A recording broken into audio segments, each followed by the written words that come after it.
Hi guys, it's Myrna. Welcome back to my channel. So I told you I've just been home relaxing this week of Thanksgiving. Some of the things that's been on my agenda to get done is to figure out this investment plan that I have going. And at first I was really into looking for a property that I could either do midterm rentals in, or Airbnbs. And I'm kind of shifting out of that. For those of you who don't know, I've also been in the business of buying land.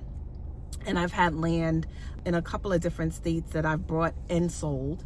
And I think I want to get into tax deeds and liens. I've done some research on it. Definitely need to do more. So if any of you guys are out there and you actually do the tax deeds and liens, please leave it in a comment, because maybe you can give me some information on how to move forward. I think I know what state I'm going to go with. I do know that every state is very different on your return on investment, whether you get it back within a couple of years, whether it's 5 years, whether at the end of those notes you're able to not only have the option to purchase the property, or the county or city or state just gives you the property. There's so many different state laws when it comes to liens and deeds for taxes that I definitely have to do my homework. I do have some people in my family who do actually do the tax liens and have been successful in doing so. I just think that that's a quick and easy way to save money, because you're getting the interest on the investment that you're doing. I think that's a great way just to put your money somewhere where it can grow. If by chance you put the money out for the liens on the taxes in a certain area, and those people decide that, you know what, I'm not going to lose my house, I'm just going to go ahead and pay these taxes, you get the interest rate on it. And the interest rate is much higher than the interest rate at the bank. So I think this may be a good avenue. I have my husband doing some research on it because he's not familiar with it at all. I really need to refresh myself with it, because I think that, well, I don't want to say an easy route, but an easier thing to do at this moment that I want to do.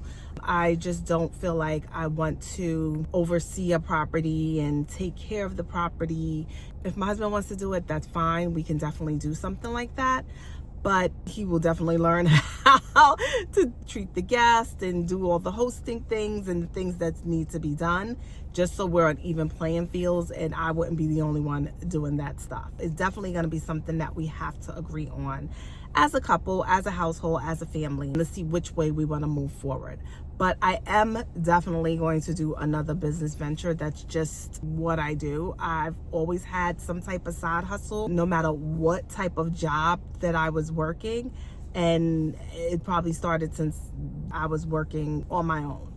I never relied on an actual job, because they can let you go at any time. And you always should have something to fall back on my opinion. Now, that doesn't work for everybody, and that's perfectly fine.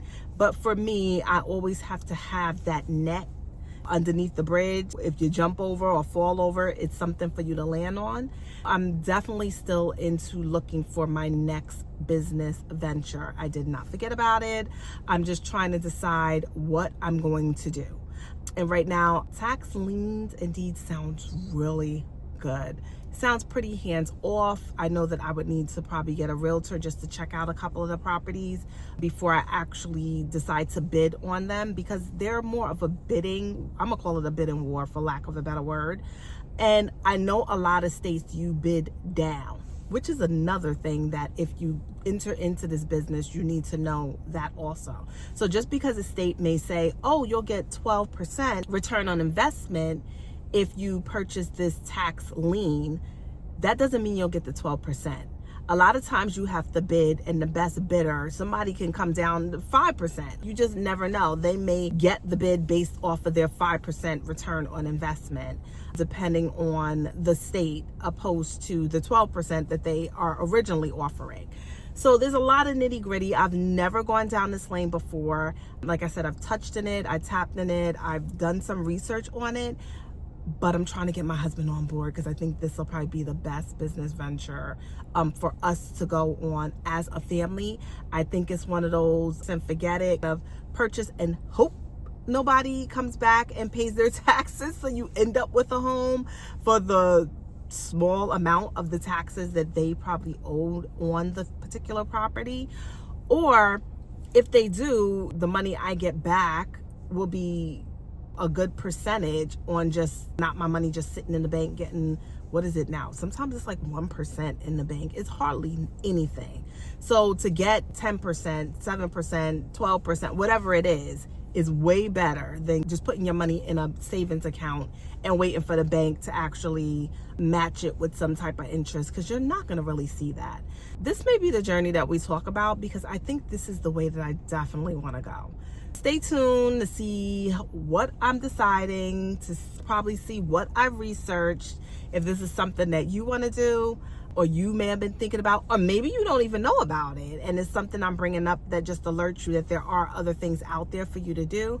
Stick around and we'll talk soon. Have a wonderful holiday, and I'll see you next time. Bye.